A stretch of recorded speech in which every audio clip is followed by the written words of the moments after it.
Hola a todos, ¿cómo están? Bienvenidos a esta segunda clase de herramientas digitales para una clase inclusiva. El tema de hoy vamos a hablar sobre discapacidad y paradigma de discapacidad. Pero para eso llamé a mi amiga Gisela Díaz, la cual nos va a dar la clase. Hola Gisela, ¿cómo estás? Hola Leandro, hola a todos. Bueno, gracias por invitarme a participar de esta clase de taller. Bueno, como dijo Leandro, mi nombre es Gisela, soy docente en educación especial.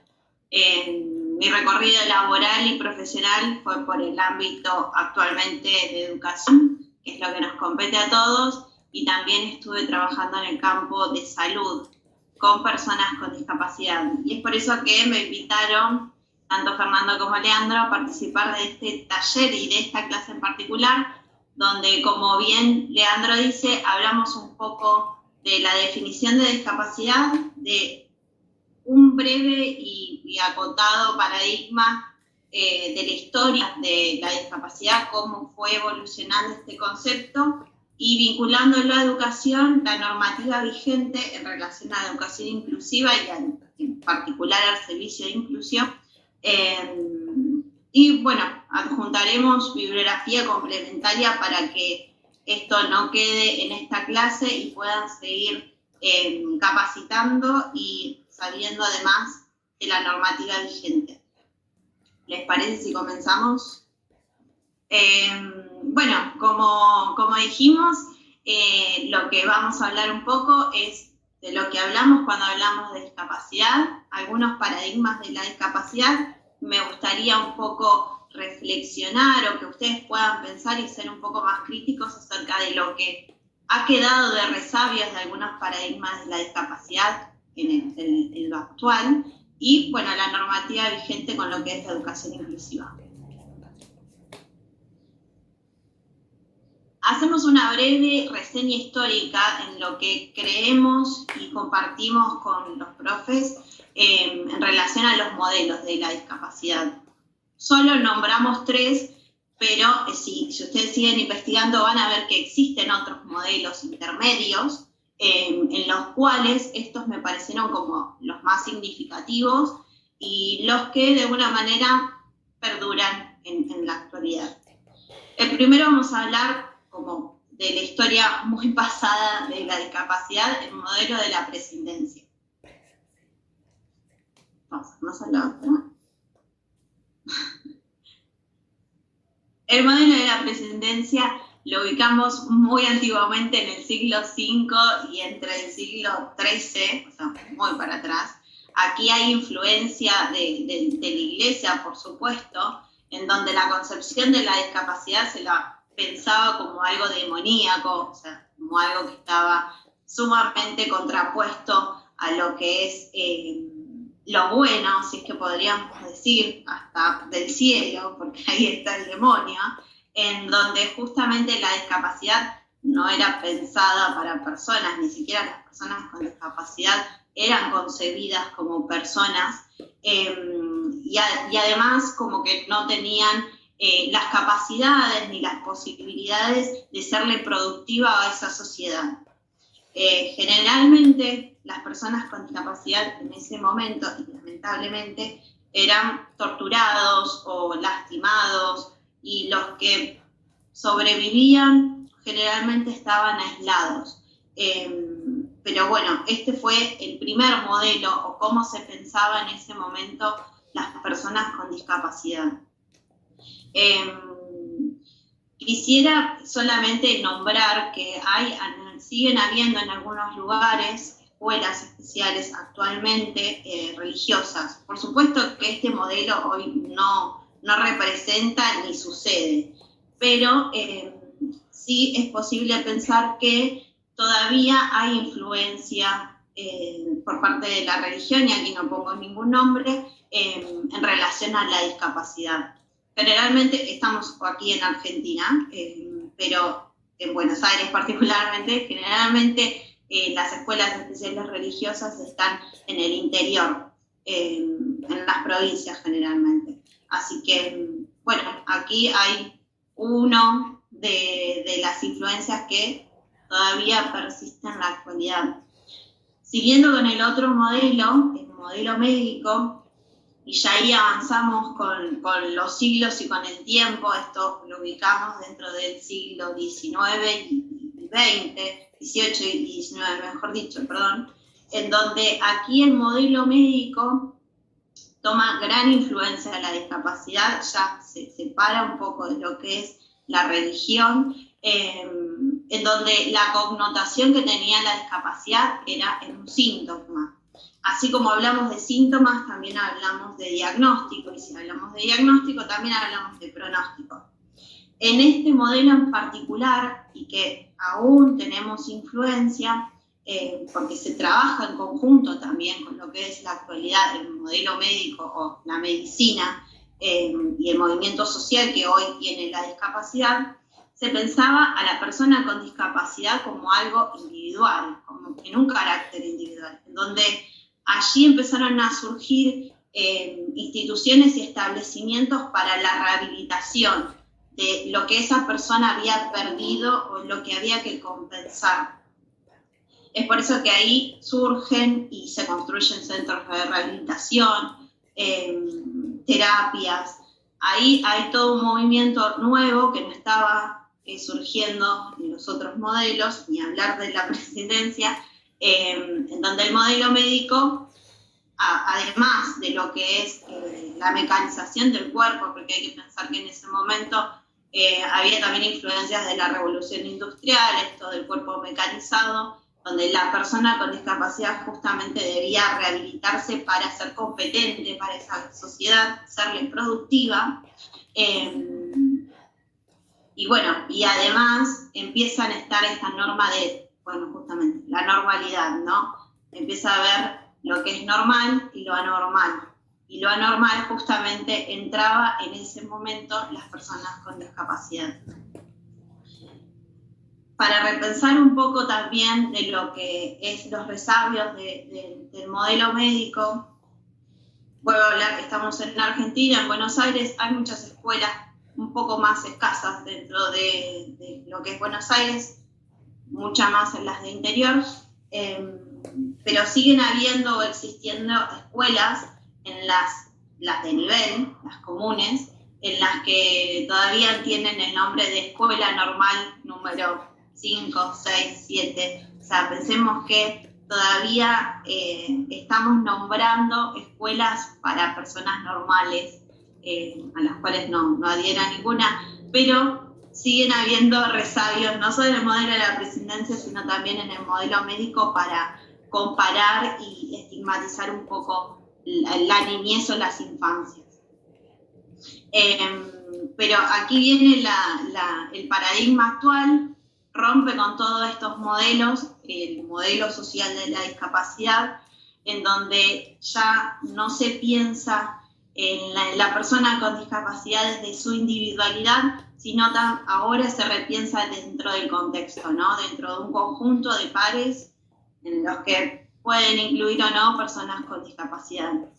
Aquí este modelo surge a partir del siglo XX, siglo XXI, todavía está en la actualidad este modelo, en donde justamente aquí las personas con discapacidad se juntaron y entre ellos dijeron que los modelos anteriores no los representaban porque justamente no participaban ellos, y qué mejor que definirse uno mismo, ¿no? Y aquí surge esta frase de nada de nosotros y nosotros. ¿Cómo pueden saber qué somos nosotros si justamente no formamos parte de esos modelos? Y esta frase se hizo muy famosa y tuvo tanta influencia que luego, obviamente vamos a seguir contando, que se compartió a nivel internacional este modelo y representó a gran parte de la población mundial que tiene discapacidad.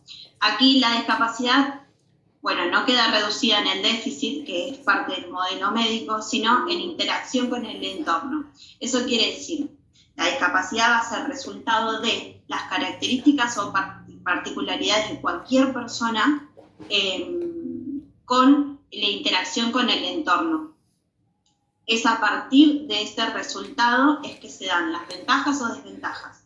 Si surgen desventajas, aquí hablamos de discapacidad.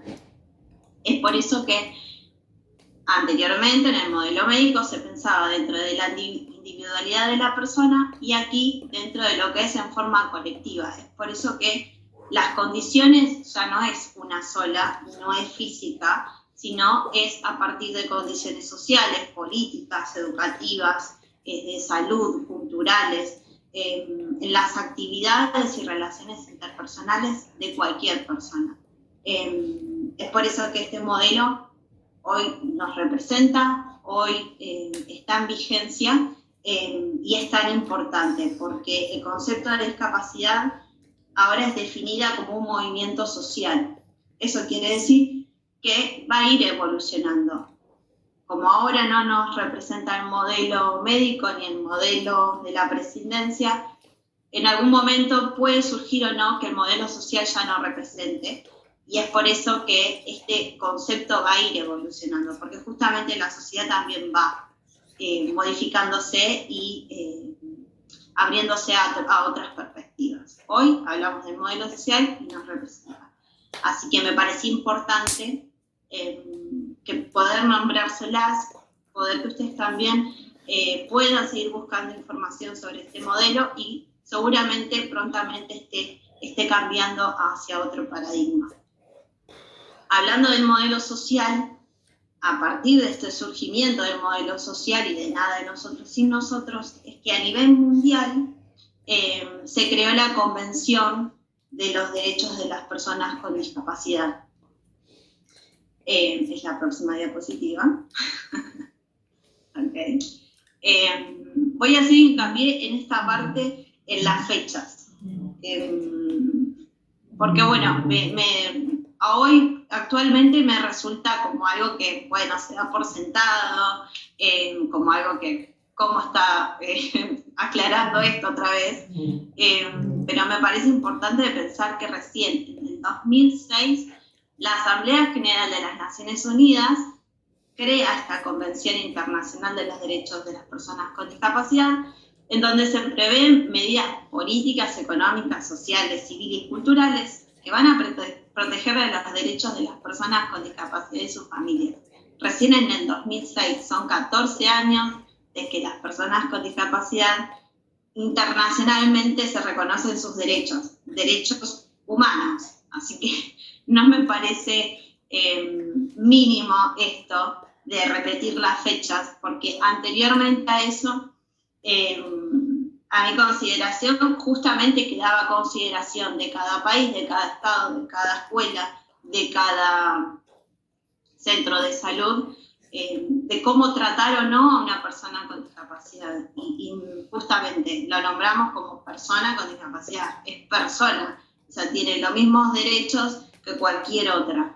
Pero recién en el 2006, y vuelvo a hablar, hace 14 años, se pensó esto. Hace 14 años no fueron tantos años pasados, así que me sigue sorprendiendo esto.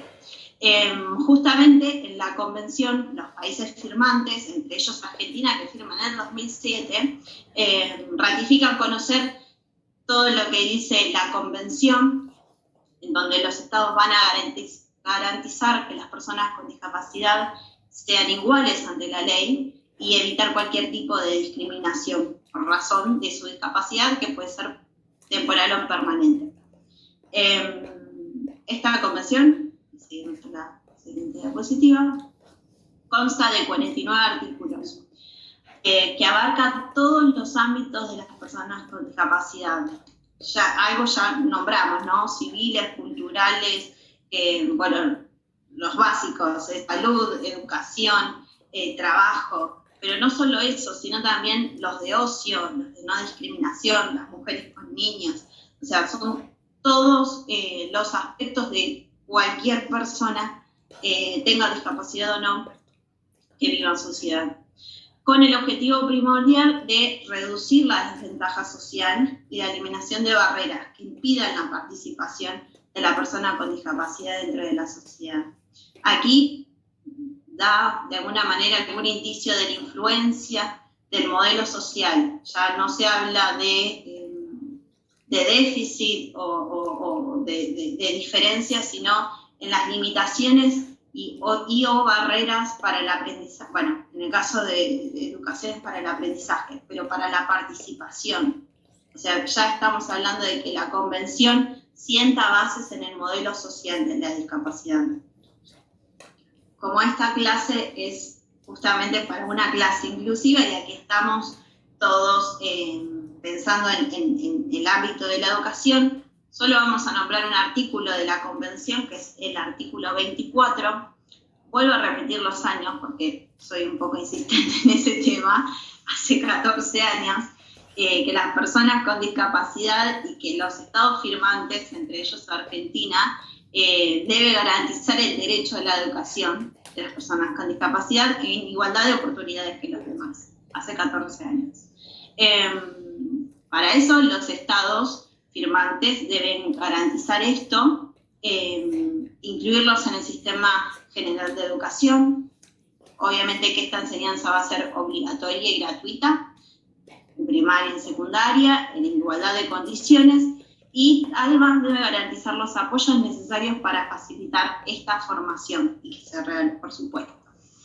Es aquí donde empezamos a hablar de educación inclusiva, ya que estamos, y Argentina en el 2007 firma como Estado parte de esta convención, y que todas las personas con discapacidad, niños y jóvenes, deben estar dentro del sistema.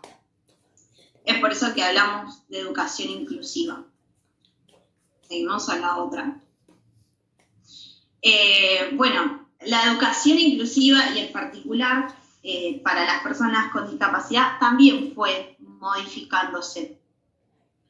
No es un dato menor la convención, que os vuelvo a invitar a leerla, ya que todas las normativas, tanto de salud como culturales, pero sobre todo de educación, que es la que nos interesa hoy en esta clase, tienen bases en esa convención. Si pueden buscar y averiguar un poco, van a ver que todas están tomadas desde ahí. O sea, imaginen la influencia que tiene la convención, que todas las normativas vigentes hoy en educación tienen en cuenta la convención internacional.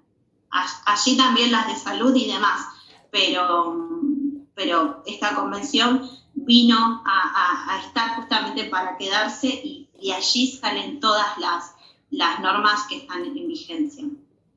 Entre ellas la de educación inclusiva, que más adelante voy a nombrar cuáles resoluciones.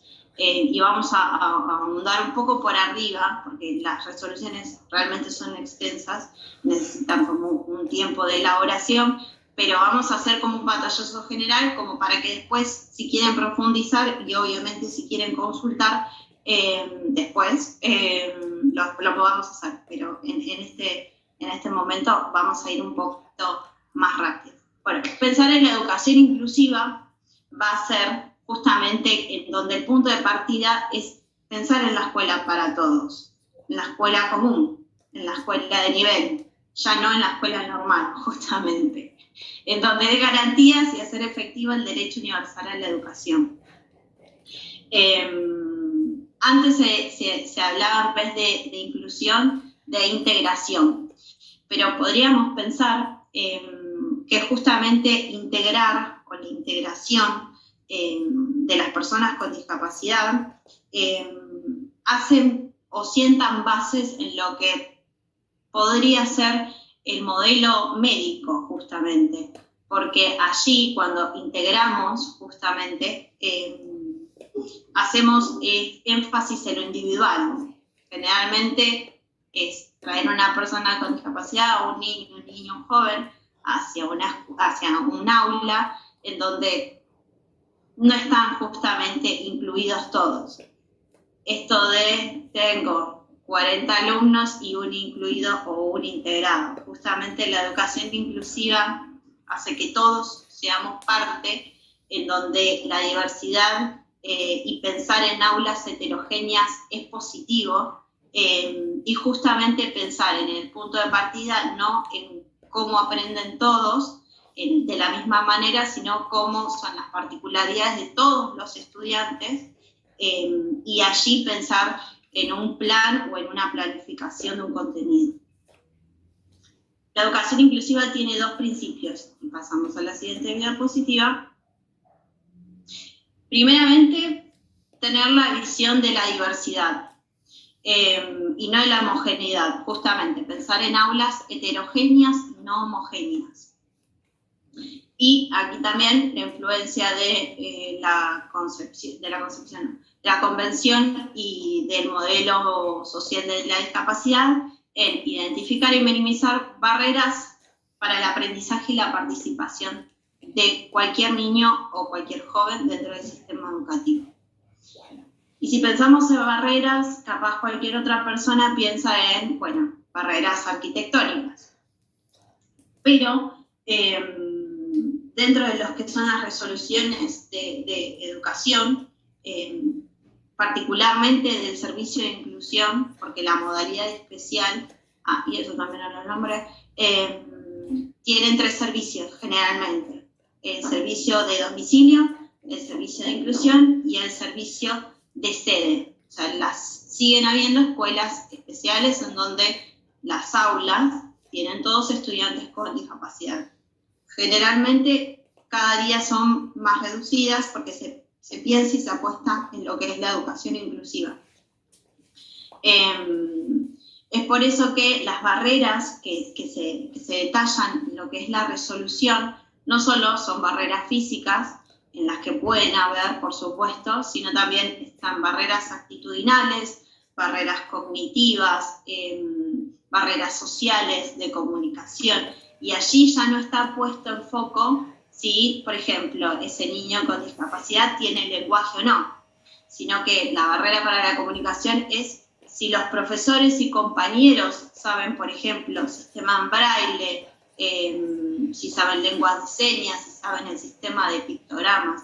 O sea, ya la planificación para la eliminación de barreras o minimización de barreras no está pensada en lo que tiene o no tiene el niño, o qué posibilidades tiene o no, sino en las condiciones que tiene su contexto escolar.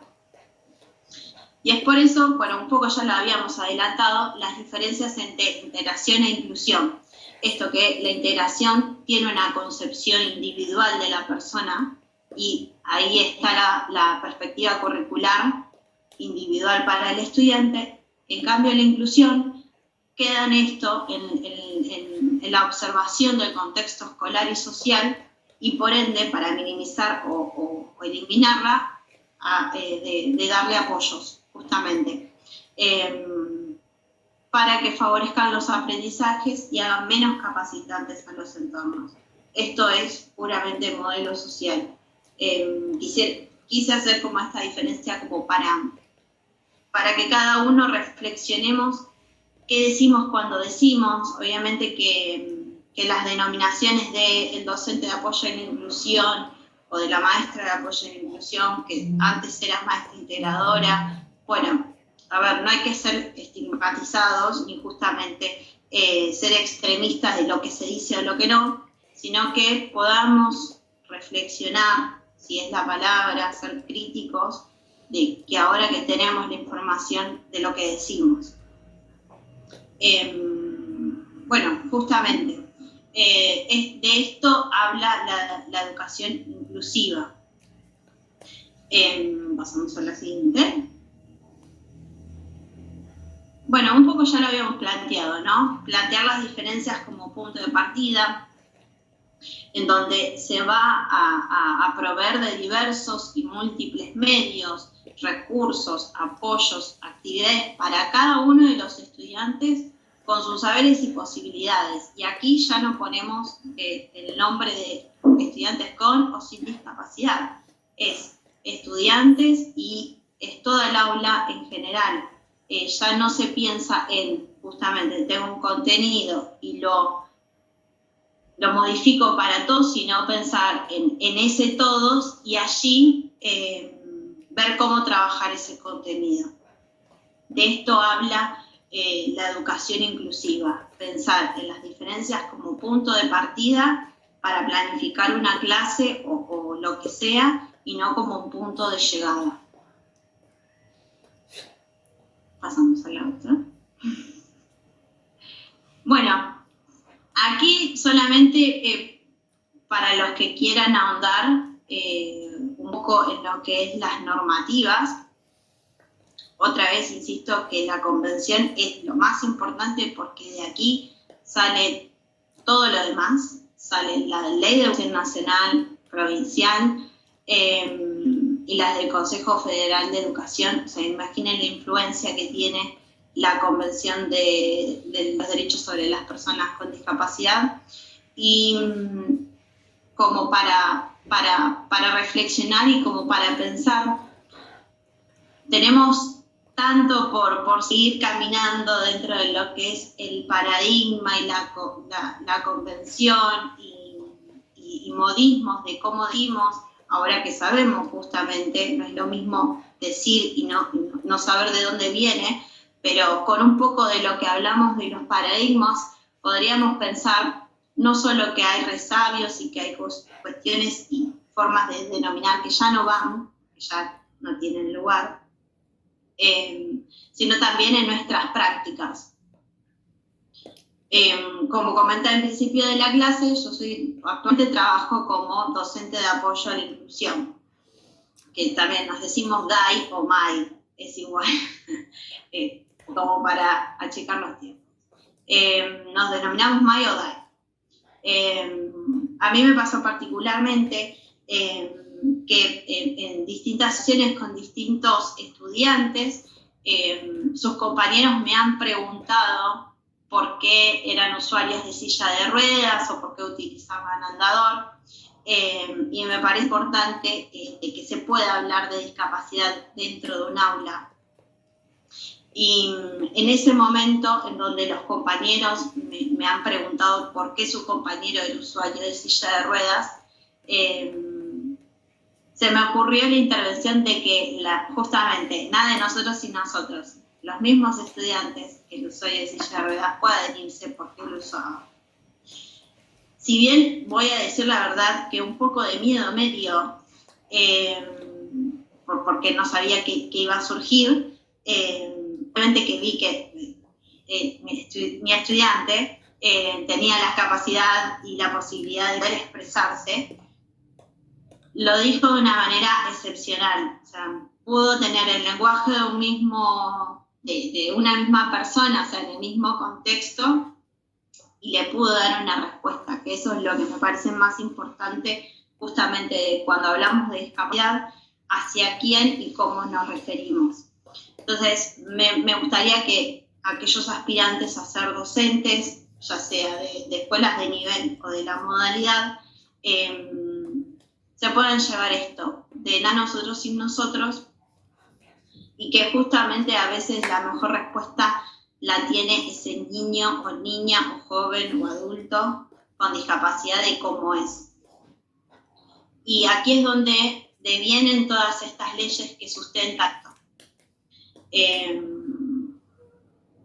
Vamos a hablar también un poco de la resolución de acompañantes, y aquí es un tema polémico porque no solo el docente de nivel o de la sala tiene a una diversidad de niños, a una diversidad de crianzas y de infancias, sino también empieza a tener otros actores dentro de la escuela, como puede ser el acompañante o asistente externo, y además la DAI o MAI dentro de la escuela.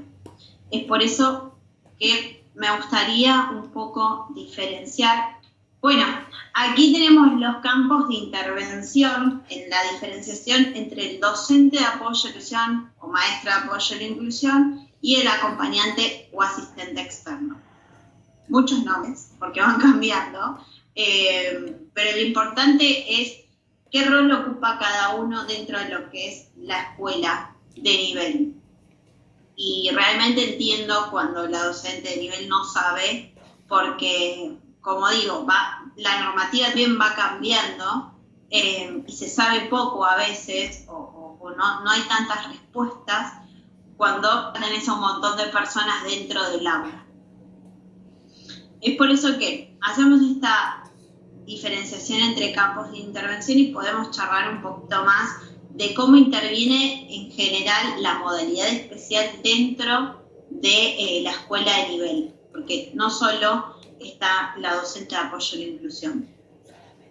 Pero bueno, vamos a hablar de los campos. Dentro de lo que es el docente del apoyo a la inclusión, la toma de decisiones y la intervención no está solamente o excluida a la visión o a lo que considere ese docente, sino que está a cargo de todos los docentes del sistema educativo.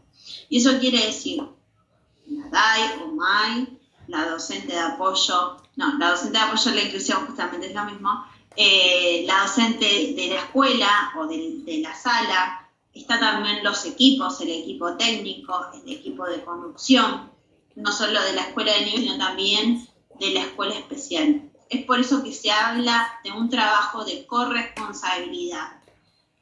Ni el nivel tiene todas las decisiones, ni la escuela especial tiene todas las decisiones. Es un trabajo en conjunto, en acuerdo. También en desacuerdos, ¿por qué no? Pero se trabaja en conjunto. De ambas instituciones, la familia y el niño.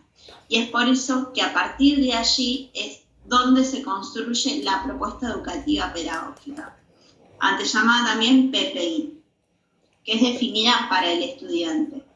En cambio, el acompañante o el asistente externo, su campo de intervención y de toma de decisiones pedagógicas queda de alguna manera en un segundo plano, porque su accionar va a estar dirigido a la asistencia, al apoyo, en tanto físico como puede ser social de la persona, de ese niño con discapacidad, dentro de las actividades de la escuela, que puede ser el establecimiento de relaciones vinculares, sociales, afectivas, dentro del campo de educación física, de contención física si es que requiere higiene en el baño, o también dentro de lo que es el campo emocional.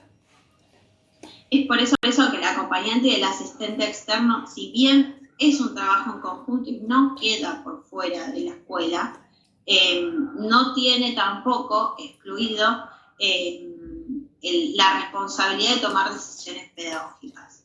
Eso lo van a hacer los docentes justamente de la escuela y el acompañante va a acompañar justamente a esta toma de decisiones. Quisiera hablar un poco de lo que es la modalidad de educación especial, cuando se necesita un docente de apoyo a la inclusión o no. No es que queda solamente excluido o que es obligatorio que si tiene un estudiante con discapacidad tenga que aparecer el docente de apoyo a la inclusión. Justamente aparece el docente de apoyo a la inclusión cuando se reúnen unos ciertos requisitos, cuando se evalúa el contexto, cuando el equipo de la escuela de modalidad se acerca a la escuela de nivel y evalúan si es necesario o no un docente de apoyo a la inclusión. Cuando es necesario, justamente aparece el docente dentro del aula y se acuerda con la docente de grado los apoyos necesarios para minimizar las barreras que aparecen. Cuando no, el equipo de orientación o técnico de la escuela de modalidad construye una serie de sugerencias, orientaciones hacia el equipo de nivel para que este estudiante con discapacidad pueda llevar su proceso de aprendizaje. Vuelvo a repetir, no es obligatorio ni tampoco esta decisión de que aparezca un docente de apoyo a la inclusión es excluida de la escuela de nivel. También tiene que tener la aprobación de la familia. Si no tiene la aprobación de la familia, no aparece ni el docente de apoyo a la inclusión ni tampoco el acompañante o asistente externo. La aparición o no de estos dos roles que ahora integran aulas heterogéneas dependen también de la decisión y responsabilidad de cada familia. O sea que si hay un diagnóstico, no necesariamente tienen que estar estos dos roles. Si está la necesidad, por supuesto que deben aparecer. Pero si la familia lo decide y decide que no, no van a estar. esto es como dos grandes diferencias dentro de lo que es la intervención, de que surge mucho dentro de lo que son las aulas. Para acompañante y asistente externo, que ellos provienen de centros categorizados muchas veces, o de las obras sociales que encuadran lo que es el campo de salud, hay una resolución educativa que justamente la vamos a adjuntar, y está adjuntada acá en el PowerPoint, en la bibliografía, si pasamos a la siguiente diapositiva, en la que en esa resolución, que es la 782, es del año 2013, está bien explicitada los roles, la participación, cuándo aparece el acompañante o asistente externo, cuáles son sus obligaciones y responsabilidades dentro de lo que es el marco escolar.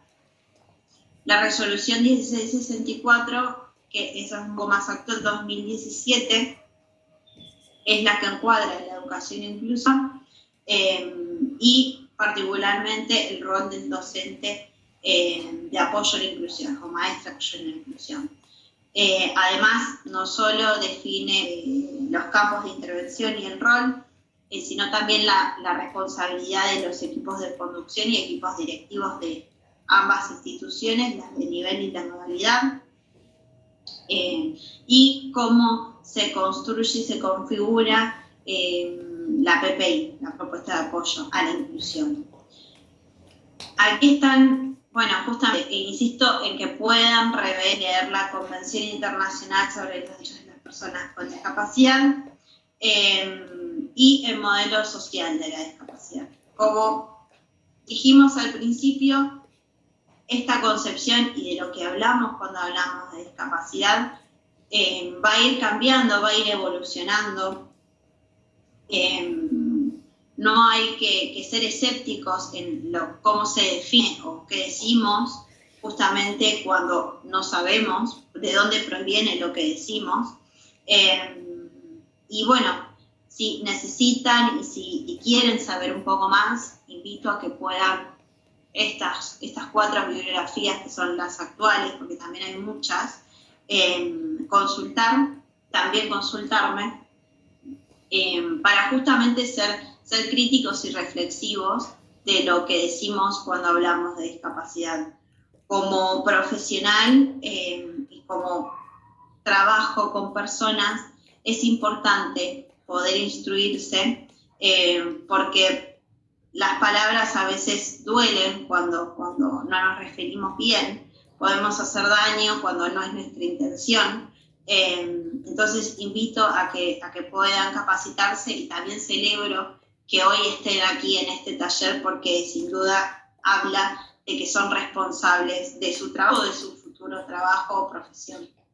Así que con esto doy de alguna manera cierre a este taller, agradecer a Leandro y a Fernando por invitarme. Espero haber sido clara.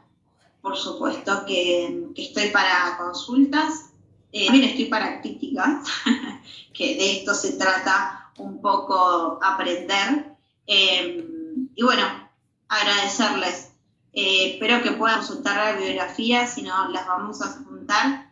Y bueno, gracias. Nos estaremos volviendo a ver de la virtualidad a la presencialidad cuando sea. Estoy en el grupo Include ya hace un año casi, así que voy a estar participando también de otros talleres. Muy bien, muchas gracias Gise por la clase de hoy, la verdad fue una clase excepcional, aprendimos muchísimo sobre discapacidad. Yo voy a contar unas cositas, me parece muy interesante lo que hablaste, el hecho de que cuando hiciste mucho hincapié en las fechas, porque te das cuenta que es muy nuevo todo esto y la sociedad tiene mucho para aprender y mucho para progresar. Sociedad en el mundo entero, no solo Argentina, ¿sí? Así que nos hace falta mucho estudio todavía y hacer muchas cosas para la discapacidad. Esto recién está empezando, como vos lo has mencionado a lo largo de la clase, con todas estas resoluciones y más en la educación. Creo que igual avanzó muchísimo y realmente creo que se están aplicando como debe ser. Pero sí que esto es muy nuevo. Lo dijiste, hace 14 años empezó y ahora, bueno, y todo sigue su curso, pero bueno, falta muchísimo camino para que sea cada vez más, se note más la inclusión en la sociedad en sí. Así que bueno, muchas gracias Gise por haber estado en esta clase, por tu excelente explicación, y nosotros nos vamos a ver en la próxima clase. Cualquier cosa nos envían un mail, Gisela los va a estar respondiendo seguramente, así que bueno, los espero en la próxima clase. Chau, chau. Al play, una vez que ella vaya pulsando. Yo me llamo Virginia Ruiz, vivo en Amapace. Y se va creando frase. Ella solo tiene que pulsar. Aquí puede llegar a decir: Dolor. tengo dolor.